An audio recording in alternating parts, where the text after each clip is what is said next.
সৌজন্যমূলক সাক্ষাৎ, অর্জুন দা এসছে দলে, দল তাকে সাদরে গ্রহণ করেছে। অর্জুন বাবুর সাথে তো সৌজন্যমূলক সাক্ষাতের জন্য আসা। দল ডিসাইড করবে যে অর্জুন বাবু প্রার্থী হচ্ছেন কি হচ্ছেন না, তো সেইখানে আমি বলার কেউ নই। যেই প্রার্থী হোক না কেন, ব্যারাকপুরে আবার পদ্ম ফুটবে। পার্থবাবু এই সমস্ত ছেড়ে দিয়ে আলটিমেটলি সিনেমাটা খুব ভালো করেন, সিনেমায় কেরিয়ার করুন, খুব ভালো অভিনয় করেছেন। আমি তো বললাম বিপুল ব্যবধানে পরাজিত হবে। আলটিমেটলি পার্থদার এমএলএশিপটাও যাবে, মন্ত্রিত্বও যাবে, সবই যাবে।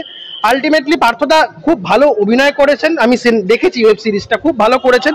ওই ফিল্ম জগতে কেরিয়ার করুক, খুব ভালো হবে। এগুলো নীতি নৈতিকতার প্রশ্ন।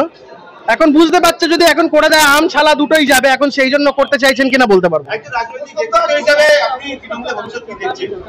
তৃণমূলের কোনো ভবিষ্যৎ নেই এই রাজ্যে, তৃণমূলের ভবিষ্যৎ নেই। তৃণমূলকে এরপরে আর দূরবীন দিয়ে খুঁজে পাওয়া যাবে না। দেখুন না 24 সালের এই লোকসভা নির্বাচনের পর দেখবেন রাজ্যে তৃণমূলকে খুঁজে পাওয়া যাবে না, গোটা রাজ্য জুড়ে পদ্ম ফুটবে। কার? আমি ফাল্গুনীদি নিয়ে আপনারা অহেতুক এটাকে জলগোলা করছেন। দলের মধ্যে যদি অসন্তোষ থেকে থাকে সেগুলো সেই পর্ব শেষ হয়ে গেছে। দল যখন কাউকে গ্রহণ করে নিয়েছে, আমাদের সকলের উচিত দলের শৃঙ্খলাবদ্ধ কর্মী হিসাবে সবাই ঐক্যবদ্ধ হিসাবে কাজ করা। ফাল্গুনীদি যথেষ্ট দলের মধ্যে খুব বরিষ্ঠ নেত্রী, দীর্ঘদিনের লড়াইয়ের সংগ্রামের একজন নেত্রী, রাজ্য মহিলা মোর্চার সভানেত্রী। তিনি জানেন, তিনি দলের ডিসিপ্লিন কালচার সবটাই জানেন।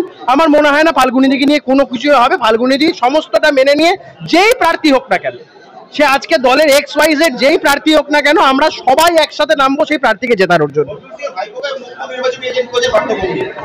অর্জুন সিং নিজেই বলেছে যে অর্জুন সিং এর এরকম 2356 খানা ভাইপো আছে, তো ওইগুলো রিডান্ডেন্ট বিষয়।